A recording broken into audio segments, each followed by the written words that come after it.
A girl who never attended college is selling breakfast. By chance, she glances at a difficult math problem in an international math competition on a newspaper. She casually picks up the newspaper and sits down at a table. Then, using her incredible memory and brain power, she solves the problem in just 5 minutes, muttering to herself, "This is too easy." However, her aunt sees the scene. The aunt angrily yanks her by the ear, scolding her for not focusing on her work. Then, she slaps her down to the ground. At that moment, the coach of the national math team has been searching for a problem solver for 7 days and nights. Seeing the coach exhausted, the assistant goes to the breakfast stand to buy him some food. Coincidentally, he encounters the girl being punished. The assistant finds the breakfast too hot. Seeing this, the aunt grabs the newspaper, wraps the breakfast, and hands it to him. This seemingly insignificant act becomes the opportunity for the girl to change her fate. As the coach prepares to eat, he suddenly becomes captivated by a string of numbers on the newspaper. He immediately recognizes it as the solution process for the competition problem. Anxiously, he asks the assistant where the newspaper came from. Upon learning it was from the breakfast stand, the two rush off to find the stall. However, the stall has already vanished without a trace. To find this problem solver, the coach immediately sends people out to search. The girl lost her father at a young age, and her mother abandoned her. Her only support is her elderly,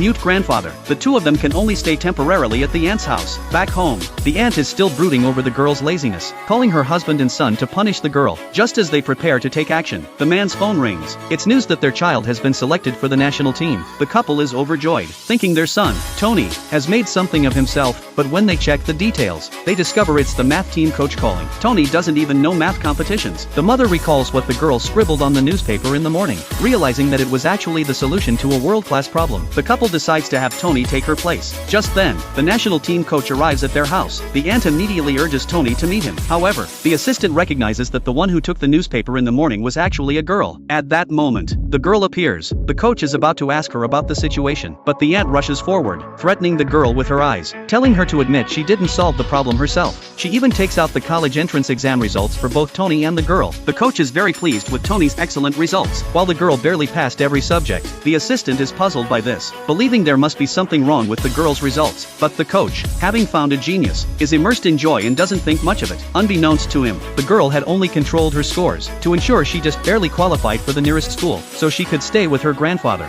Finally satisfied, the coach prepares to leave with Tony. At this point, the girl hasn't realized the huge opportunity she missed, and her grandfather is anxious, pretending to fall. He calls the girl over to the side, using sign language to tell her this is her only chance to turn her life around. Encouraged by her grandfather, the girl runs to chase after the coach's car. Just in the last moment, she reaches the front of the car, but the car is moving too fast, and cannot stop in time.